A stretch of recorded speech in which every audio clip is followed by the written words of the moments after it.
My sister didn't invite me to her wedding that I sponsored because she didn't want her glamorous friends to know about me, so I taught her a lesson.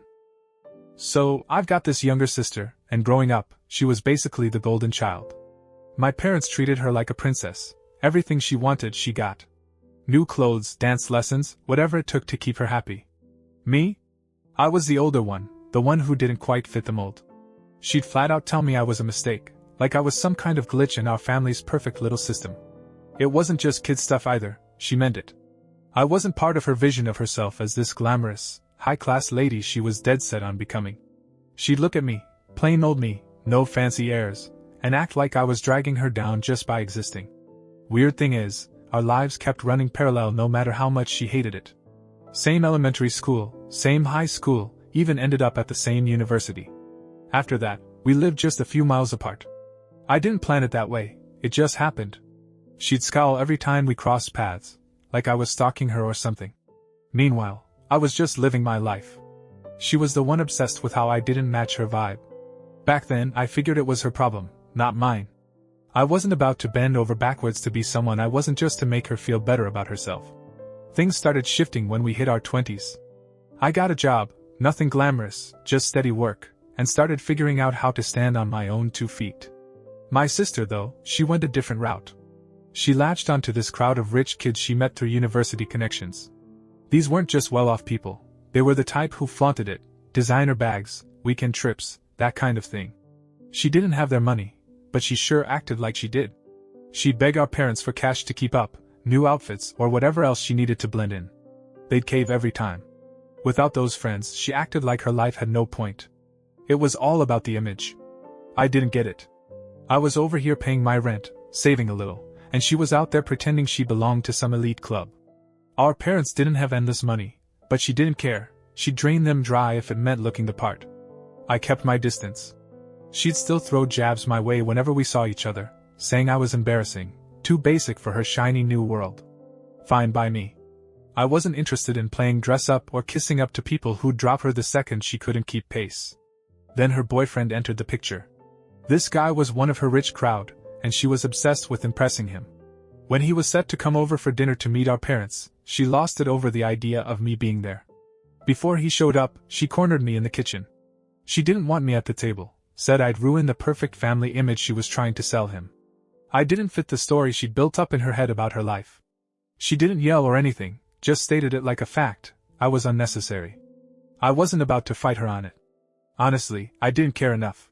Sitting through some awkward dinner pretending to be part of her little charade sounded exhausting. So I stayed out of it, let her have her moment. She primped and preened, made sure everything was just right.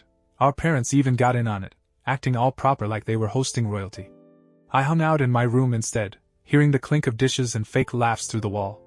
It didn't bother me. I wasn't into playing a role in her fantasy anyway. She could have her stage. I had better things to do. While my sister was busy perfecting her act, I wasn't just sitting around. I'd been working for a while, saving up what I could, and I decided to take a bigger step. I started my own business. It wasn't anything flashy, no need to get into the details, but it was mine. I put in long hours, figured things out as I went, and slowly it started paying off. Money came in, not a fortune, but enough to feel solid. I bought a small place of my own, nothing fancy, just a spot I could call home without relying on anyone else. It felt good, like I was finally getting somewhere on my terms. My sister, meanwhile, was still deep in her world. She'd call our parents for cash whenever her latest shopping spree or night out with her rich friends drained her dry. They'd grumble but send it anyway. She'd moved into a nicer apartment too, one she couldn't really afford, just to keep up with her crowd. I'd see her sometimes, decked out in clothes she probably couldn't pay off, talking about her amazing life. She'd still throw shade my way, little comments about how I didn't get it, how I'd never fit in with her people. I didn't argue. I was too busy keeping my own thing going. The gap between us kept growing. I wasn't chasing some image. I was building something real. She'd laugh it off, like my life was small compared to hers, but I didn't need her approval. My business picked up more, and I hired a couple people to help out. Cash flow got steadier. I wasn't rich, not by her standards, but I wasn't scrambling either. She didn't notice, or didn't care. Her focus was all on her next big move, her next chance to shine. I let her do her thing. I had mine under control. Fast forward a bit, and my sister got engaged. Her boyfriend, now fiancé, proposed, and she went all in on planning this huge wedding. She wanted it to be the event of the year, something her fancy friends would talk about for ages. She booked a big venue, invited tons of people, ordered flowers, catering, the works. Problem was, she didn't have the money for it. Her fiancé chipped in some, but between her tastes and her need to impress, the cost spiraled way past what they could handle. She wasn't about to scale it back though. Cutting guests or going cheaper wasn't her style. She called me up one day out of the blue. First time she'd reached out in months. She laid out the situation. The wedding was going to be amazing, but they were short on cash. She asked if I could help. I didn't say yes right away. I thought about it. Things between us had never been good, but she was still family. I figured maybe this could be a chance to patch things up, or at least smooth over some of the rough edges. So I agreed. I wrote her a check, a big one, enough to cover a chunk of the expenses. She thanked me, promised it'd mean a lot, and that was that. I didn't ask for much in return, just hoped it might shift how she saw me.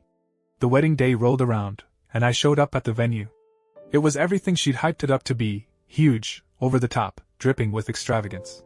The place was packed with her glamorous friends, all decked out in expensive suits and dresses, sipping champagne like they owned the world. The decorations were insane, flowers everywhere, lights strung up, tables loaded with food I knew cost a fortune. I'd helped make this happen, so I figured I'd at least see it up close. I walked in, dressed decently but nothing flashy, expecting to find my seat or at least blend in for a bit. I didn't get far. I scanned the seating chart, no name for me anywhere. I checked twice, thinking maybe I'd missed it, but nothing. I stepped back, watched the crowd from the edge of the room. People laughed, clinked glasses, took pictures. My sister was in the center of it all, glowing in her dress, playing the part she'd always wanted. I didn't see a single spot for me, not at the family table, not anywhere. It hit me then, I wasn't part of this. I wandered outside, found a spot near the parking lot where I could still hear the music, and just stood there, taking it in from a distance. That's when my mom came out. She spotted me leaning against a wall and walked over, looking confused. She asked what I was doing out here. I told her I'd paid for a big chunk of this wedding, felt like I had a right to be there. She got quiet, then said my sister didn't want me inside. Said my sister told her she and her husband had covered everything themselves, wanted everyone to think they pulled it off without help. I wasn't invited because I didn't fit the picture she was selling, same old story. Mom didn't argue it, just shrugged like it was out of her hands. I stood there, processing it. I dropped serious cash on this, thinking it might mean something, might bridge the gap between us. Instead, she'd erased me from the whole thing. I wasn't mad, not exactly, just done. I'd been kidding myself thinking money would change how she saw me. She didn't want a brother, she wanted a prop, and only when it suited her. I watched the party glow through the windows, all those people buying her lie, and I turned around. I left without a word. Drove home, sat in my living room, and let it sink in. Family or not, she'd made her choice. I wasn't going to keep chasing her approval, or footing her bills. The wedding didn't end that night, it stretched into a second day. I heard about it later from a cousin who'd been there. They turned it into some big weekend event, more food, more drinks, even a brunch thing. My sister and her husband soaked it up, playing the perfect hosts. Everyone kept raving about how incredible it all was, how they must have spent a fortune. I wasn't there for any of it. After I left, I didn't call, didn't check in. I went back to my routine, work, home, keeping my business running. Life moved on. A few days later, I started thinking about the money. I'd shelled out a lot, way more than I'd ever spend on myself. It wasn't about being petty. I just couldn't shake the fact that I'd funded a party I wasn't even welcome at. She'd used me, then cut me out so her friends wouldn't know the truth. I wasn't some charity case for her to lean on and ditch. So I sat down, wrote out a bill, every cent I'd given her, itemized clear as day. I wasn't letting it slide. If she wanted to play independent, she could pay for it herself. A week after the wedding, I mailed the bill to her new address, the one she'd moved into with her husband. It wasn't a rash decision, I'd thought it over. I included a short note, nothing dramatic, just the facts. I'd covered the costs, I wasn't invited, and I expected to be paid back. The total was hefty, thousands of dollars that had gone into her flowers, her catering, her fancy venue. I didn't call her first or warn her it was coming. I figured the paper would say it all. After I dropped it in the mailbox, I felt lighter, like I'd finally drawn a line. I didn't hear back right away. Days passed, then a week. I kept busy with work, meeting clients, handling the usual grind. My business was doing well, better than ever, actually. I'd landed a couple new contracts, and the extra income meant I could start upgrading some equipment. Life was stable, and I liked it that way. My sister's world, with all its chaos and pretending, felt further away than ever. I didn't miss it. Still, I wondered what she'd do when she saw the bill, ignore it, flip out, or maybe, just maybe, realize what she'd pulled. Then the call came. 2 weeks after I sent it, my phone lit up with her number. I didn't pick up, let it go to voicemail. She left a message voice tight, saying she couldn't believe I'd do this to her. She went on about how the wedding was her big day, how I was ruining it after the fact, how I didn't understand how much pressure she'd been under. No apology, no mention of me not being there, just her laying into me for asking for my money back. I listened to it once, then deleted it. She didn't get it, and I wasn't going to waste my breath explaining. I followed up with a text, short and to the point. Told her the bill stood, and she had 30 days to pay or I'd take it further. I didn't want to drag it out, but I wasn't bluffing either. I'd talked to a buddy who knew some legal stuff. Small claims court was an option if it came to that. She didn't respond. Maybe she thought I'd cave, like our parents always did when she pushed back. But I wasn't them. I'd given her a chance to fix things, and she'd thrown it away. This wasn't about revenge, it was about respect. She couldn't keep taking and expect me to just eat it. A month passed after I sent that text. The deadline came and went, no check, no word from her. I wasn't surprised. She'd always dodged accountability, leaning on charm or our parents to bail her out. I didn't chase her down. Instead, I filed in small claims court. It was straightforward, paperwork, proof of the payment, her own wedding photos splashed across social media showing what I'd funded. The process took a few weeks, but the ruling came fast. She owed me every penny, plus court fees. She didn't show up to fight it, so it was done. I got a lien on her bank account. Turns out she had some cash stashed from wedding gifts. The money hit my account not long after.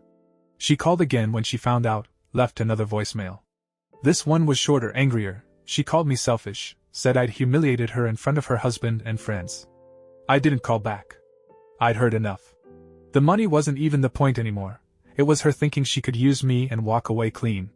She'd built her whole life on faking it, and I wasn't going to be another prop she could toss aside. Our parents got wind of it. Mom left me a message saying I'd gone too far, that family doesn't do this. I didn't reply to that either. They'd enabled her for years. I wasn't playing that game. Things quieted down after that. I kept running my business, kept my life moving. I heard through the grapevine she and her husband were fighting over money now. Guess her perfect image took a hit when the bank account got tapped. I didn't feel bad. She'd made her choices, and I'd made mine. We haven't talked since, and I'm fine with that. Family's supposed to mean something, but it doesn't give you a free pass to screw people over. I gave her a shot to fix things, and she didn't take it. The lesson wasn't about the cash. It was about her learning I'm not her doormat. Whether she got that or not, I'm done waiting to find out.